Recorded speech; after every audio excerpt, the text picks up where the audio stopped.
Nak Fahri, siapkan menikahi anak saya. Insya Allah, saya siap, Pak. Assalamualaikum sahabat Sinar Karomah. Bayangkan di sebuah desa pesisir Madura, seorang marbot masjid bernama Fahri, hidup dalam kesunyian dan kesederhanaan. Ia bukan siapa-siapa, hanya penjaga masjid tua yang sehari-hari menyapu halaman dan mengumandangkan azan dengan suara lirih. Namun hidupnya berubah total ketika seorang pengusaha cengkeh ternama dari Pamekasan, Haji Karim, datang ke masjid bersama putrinya, Alia, seorang wanita cantik, pintar, lulusan luar negeri, dan selalu tampil elegan. Di luar dugaan, Haji Karim datang bukan untuk menyumbang masjid, melainkan untuk menjodohkan Alia dengan Fahri. Semua orang terdiam. Alia menolak mentah-mentah, menganggap ayahnya telah kehilangan akal. Tapi Haji Karim bersikeras, karena ia menyimpan sebuah rahasia besar, yang hanya akan ia ungkapkan di waktu yang tepat. Fahri sendiri bingung. Ia tak mengerti kenapa dipilih. Namun dorongan batin membuatnya tak langsung menolak. Diam-diam, Alia mulai memperhatikan Fahri yang sederhana, jujur, dan tak pernah mengeluh. Dalam diam, benih kagum perlahan tumbuh. Hingga suatu malam, Haji Karim mengungkap rahasia masa lalunya. Dulu ia hanyalah marbot miskin seperti Fahri, dan yang membuatnya bisa sukses hingga seperti sekarang adalah bapak angkat Fahri. Ternyata ini bukan sekadar perjodohan, melainkan balas budi dan takdir yang ditenun dengan benang kebaikan masa lalu. Kini, Alia dihadapkan pada dua pilihan, tetap hidup dalam gemerlap semu, atau memulai perjalanan baru bersama pria yang mungkin tak punya apa-apa, tapi bisa membimbingnya menuju ketenangan sejati. Sebelum kita mulai ceritanya, jangan lupa dukung kami dengan like dan subscribe Sinar Karomah agar kami semangat untuk memberikan cerita menarik lainnya. Semoga semua yang like dan subscribe channel ini selalu diberi kesehatan, rezeki yang lancar, hati yang tenang, dan dimudahkan segala urusannya. Mari kita mulai ceritanya. Di sebuah desa pesisir di Madura, langit sore memerah, menumpahkan cahaya hangat ke atap-atap rumah warga. Masjid tua di tengah desa berdiri tenang, tak pernah ramai, kecuali saat azan berkumandang. Fahri, pria muda yang dikenal sebagai marbot masjid itu, melangkah perlahan menyapu halaman. Baju koko lusuh, celana panjang kain, dan peci hitam menjadi ciri khasnya. Hanya suara lembut dari sapu dan desiran angin laut yang menemaninya. Fahri bukan orang yang menonjol. Ia tak banyak bicara. Warga mengenalnya sebagai lelaki baik, rajin, dan tak pernah menolak tugas menjaga masjid, walau tanpa bayaran tetap. Banyak yang kasihan padanya, tapi Fahri tidak pernah merasa kekurangan. Hatinya selalu penuh syukur. Suatu sore, suara mobil mewah menggema di halaman masjid. Warga mengintip dari balik jendela. Mobil hitam mengkilap itu seperti benda asing di antara rumah-rumah kayu dan kebun cengkeh. Dari dalamnya keluar seorang lelaki berumur sekitar 50-an, mengenakan batik mahal dan peci putih bersih. Dialah Haji Karim, pengusaha cengkeh terkenal dari Pamekasan. Namun yang lebih mencuri perhatian adalah wanita muda yang berjalan di belakangnya. Alia. Wajahnya bersih, berhijab rapi, kulitnya cerah, matanya tajam dan cerdas. Ia memakai kemeja putih elegan dan celana bahan warna krem. Gerak-geriknya menunjukkan ia bukan wanita biasa. Tatapannya penuh perhitungan. Senyumnya tipis, tapi dalam. Fahri menghentikan sapunya. Ia berdiri, sedikit bingung. Haji Karim mendekat dan memberi salam. Fahri menjawab sopan, membungkukkan badan. "Fahri, bisa kita bicara sebentar?" tanya Haji Karim dengan suara berat namun tenang. Fahri mengangguk. Mereka duduk di beranda masjid, sementara Alia berdiri tak jauh, menatap langit seolah tak peduli. Warga mulai berbisik. Tak ada yang menyangka bahwa pertemuan ini akan memicu sebuah gemparan besar di desa. Tanpa basa-basi panjang, Haji Karim langsung menyampaikan niatnya. "Aku ingin menjodohkan anakku denganmu, Fahri." Fahri terdiam. Bahkan angin laut pun seakan berhenti. Ia tak tahu harus menjawab apa. Alia langsung menoleh tajam ke arah ayahnya, seolah tak percaya dengan kalimat yang baru ia dengar. "Ayah." Suara Alia rendah, tapi penuh protes. "Kita bicara ini di tempat umum, dan dengan orang asing. Alia, potong Haji Karim. Ini bukan tentang status.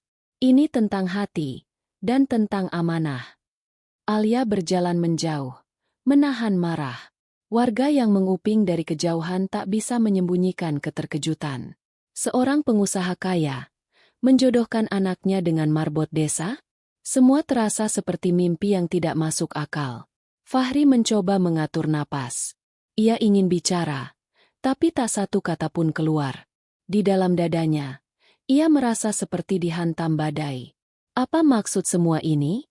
Apa yang mendorong Haji Karim sampai berpikir demikian? Malam itu, Fahri tidak tidur. Ia berbaring di serambi masjid, memandang langit. Pikirannya melayang-layang. Ia bukan siapa-siapa. Ia tak punya apa-apa. Tapi kenapa seseorang seperti Haji Karim, yang punya segalanya, datang membawa tawaran seperti itu? Di tempat lain, Alia duduk di kursi hotel sederhana yang disewa ayahnya malam itu. Ia menatap bayangannya di cermin. Gadis itu menangis dalam diam. Ia bingung. Kenapa ayahnya seperti memaksakan sesuatu yang tak bisa diterima oleh logika dan harga diri? Namun malam itu juga, sebuah rahasia mulai menekan dari dalam dada Haji Karim. Rahasia yang ia sembunyikan puluhan tahun lamanya. Ia berdiri di balkon kamar hotel, memandang ke arah masjid yang lampunya redup. Dalam hatinya ia berkata, "Sudah waktunya." Keesokan paginya, kabar perjodohan itu sudah menyebar ke seluruh desa. Dari warung kopi dekat pelabuhan hingga pengajian ibu-ibu di musala, semua membicarakan hal yang sama. Nama Fahri kini bukan hanya disebut dalam doa-doa masjid, tapi juga dalam bisik-bisik tajam yang penuh curiga. Marbot? Sama anak pengusaha. Dia pasti pakai ilmu-ilmu aneh. Jangan-jangan Fahri punya hubungan rahasia sama Haji Karim dari dulu. Fahri tetap datang ke masjid pagi itu, seolah tak terganggu oleh apapun. Ia tetap menyapu halaman dan menyalakan lampu-lampu kecil di dalam. Tapi wajahnya tak bisa menutupi keresahan. Di balik ketenangannya, ada perasaan hancur yang tak bisa dijelaskan. Ia bahkan belum sempat menyampaikan jawabannya. Tapi seluruh dunia seolah sudah mengambil kesimpulan untuknya. Di hotel sederhana tempat Haji Karim dan Alia menginap, suasana jauh dari tenang. Alia berdiri dengan kedua tangan bersilang di depan dada. Ia menatap ayahnya dengan mata memerah. "Ayah tahu gak, ini mempermalukan aku." "Alia." Suara Haji Karim tenang, tapi dalam. "Kau tidak tahu apa-apa." "Justru itu masalahnya. Aku gak tahu apa-apa. Tiba-tiba disuruh nikah sama orang asing, yang bahkan gak pernah sekolah tinggi, gak punya masa depan jelas. Ini bukan zaman kerajaan, yah?"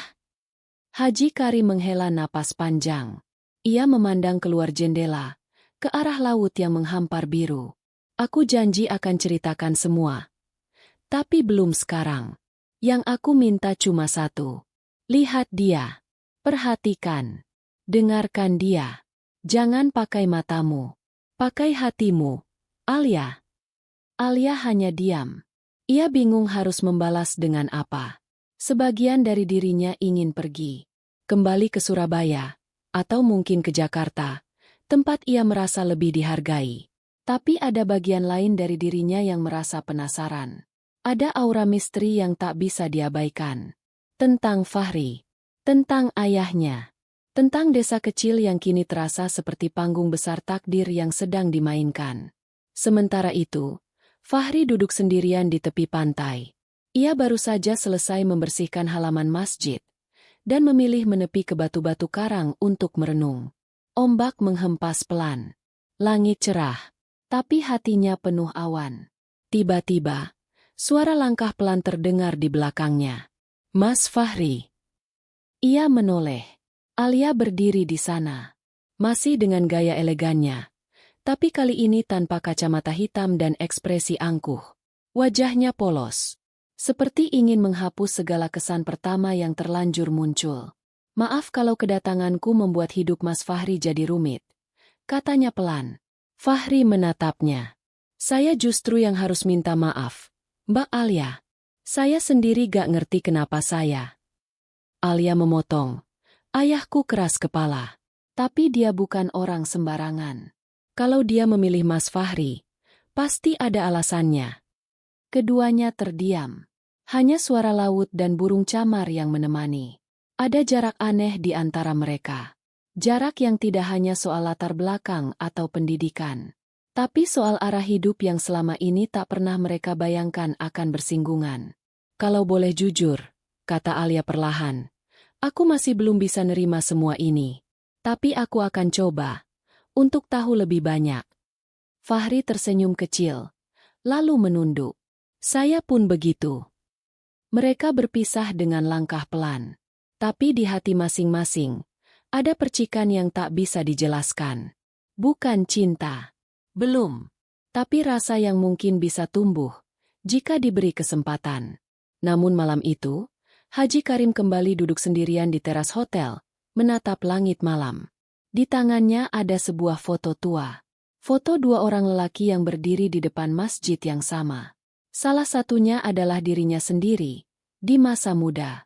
Dan satu lagi, lelaki tua yang pernah menyelamatkan hidupnya, yang kini sudah tiada. Lelaki itu adalah ayah angkat Fahri. Waktunya sebentar lagi, gumam Haji Karim. Tinggal satu hal yang belum kau tahu, nak. Pagi itu, langit Madura tampak biru bersih.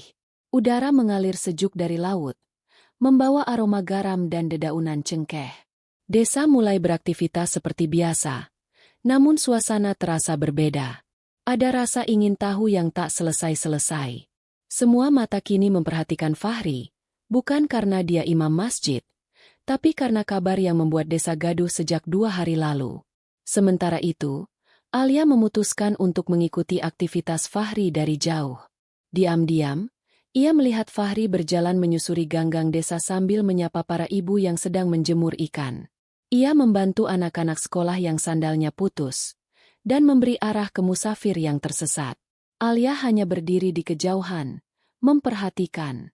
Tak ada kemewahan dalam gerak Fahri, tapi ada ketulusan yang menampar hatinya diam-diam.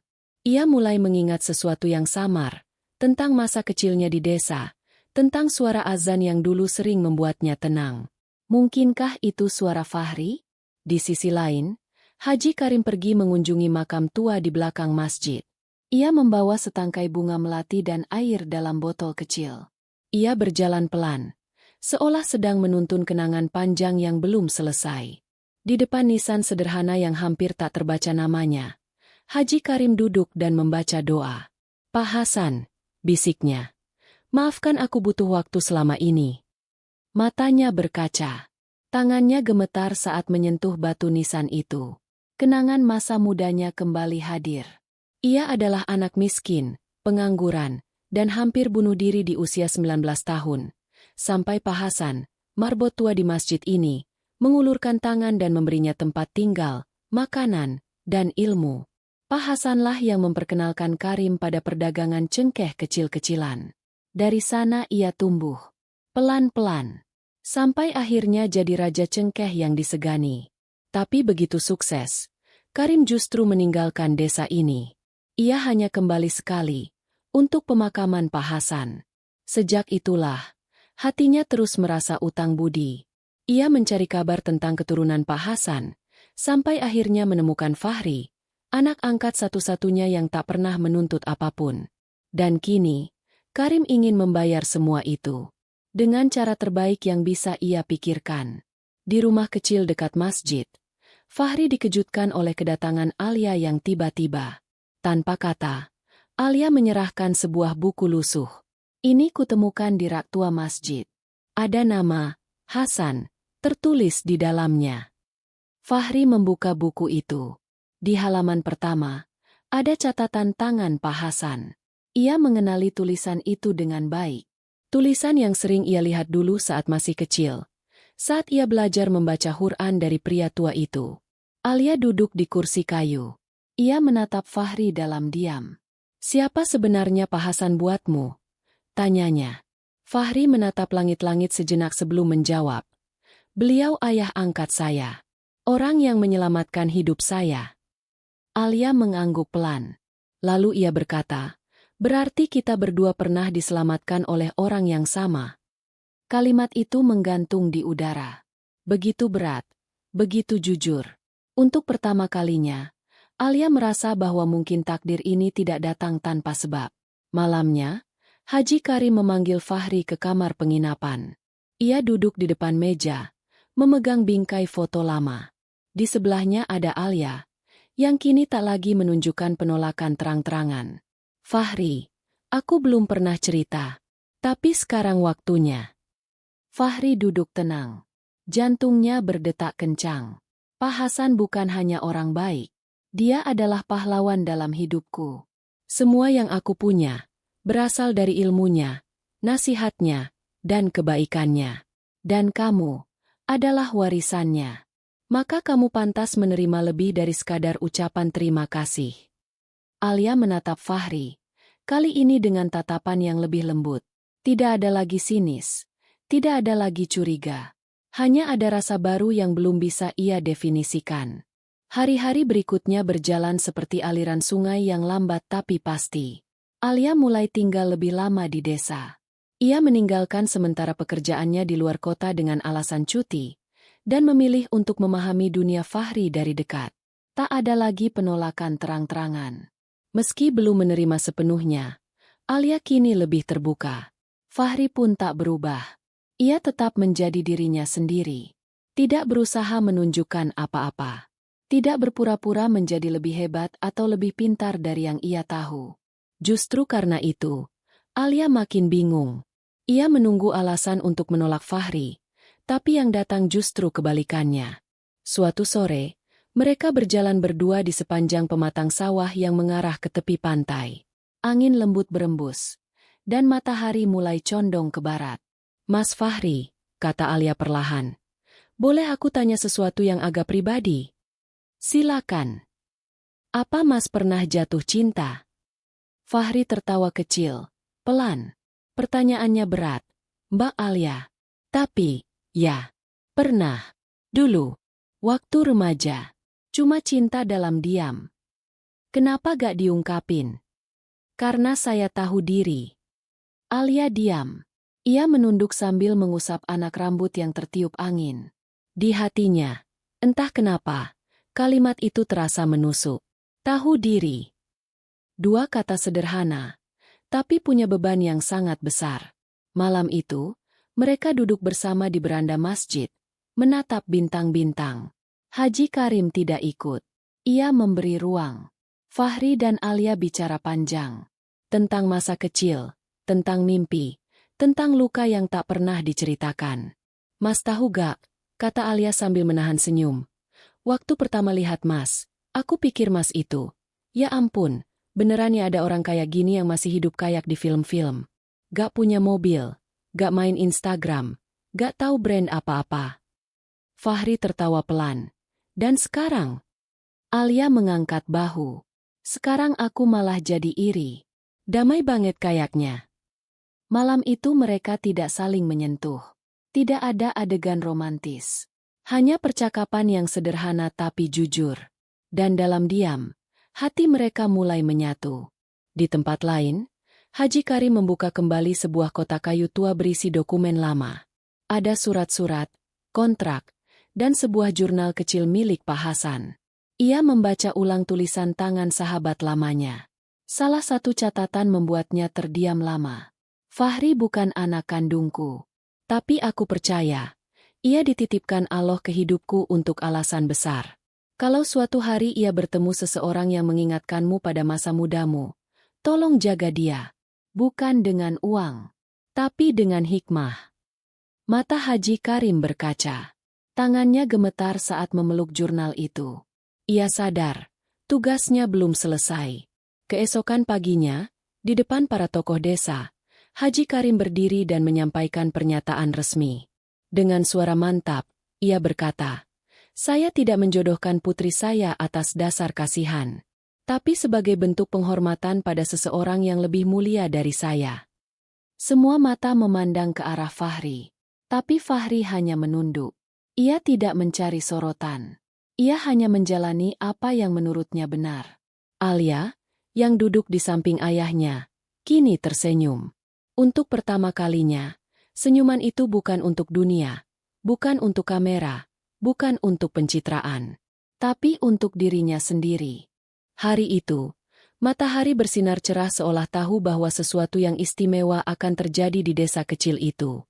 Masjid tua yang biasanya sepi, kini dipenuhi orang. Bunga-bunga melati dan daun kelapa menghiasi gerbang. Warga berdatangan, bukan hanya dari desa sendiri, tapi juga dari desa sebelah. Mereka semua ingin menyaksikan hal yang tak pernah terbayangkan sebelumnya. Fahri akan menikahi Alia. Banyak yang masih tak percaya. Seorang marbot masjid, tanpa harta dan pendidikan tinggi, menikahi putri pengusaha cengkeh yang terkenal. Namun semua keraguan perlahan berubah menjadi kekaguman, setelah menyaksikan bagaimana keduanya berdiri bersama dengan penuh ketenangan dan keyakinan. Di serambi masjid, kursi-kursi berjajar. Penghulu duduk di depan, diapit oleh para saksi. Haji Karim duduk di samping Alia, mengenakan setelan putih sederhana. Kali ini, bukan kekayaan yang ia pamerkan, tapi kesederhanaan yang ia banggakan. Fahri mengenakan baju koko putih dan sarung bersih. Di sampingnya, wajahnya tenang, tapi dari gerakan tangan dan tarikan napasnya, terlihat ia berusaha keras menahan haru. Alia duduk di dalam ruangan wanita, tapi matanya terus mengintip lewat celah tirai, menatap sosok laki-laki yang sebentar lagi akan menjadi suaminya.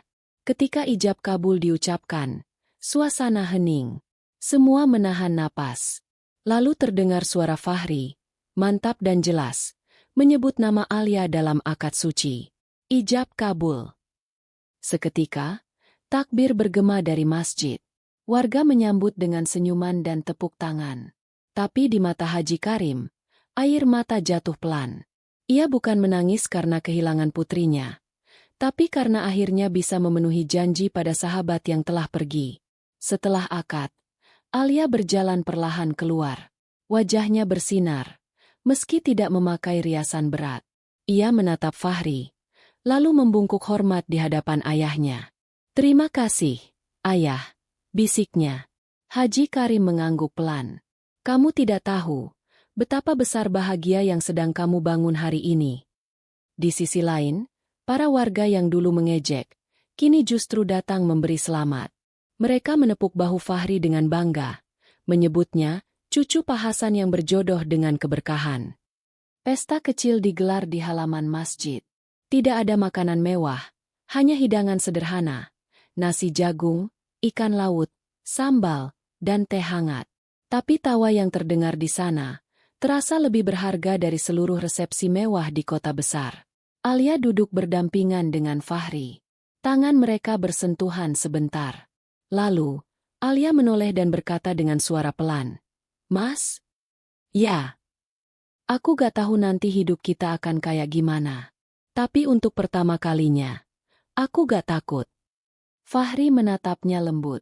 "Karena kita punya arah yang sama." Sore itu, langit Madura terlihat seperti lukisan. Cahaya oranye menyapu sawah dan laut sekaligus. Dan di tengah-tengah desa kecil yang dulu sunyi, dua hati yang berbeda telah dipersatukan bukan karena dunia, tapi karena benang-benang takdir yang ditenun oleh kebaikan masa lalu. Dan ketika semua orang pulang, hanya masjid yang tetap berdiri diam, menyaksikan segalanya sejak awal. Tempat di mana kisah ini dimulai. Dan tempat di mana cinta sederhana telah mengubah segalanya.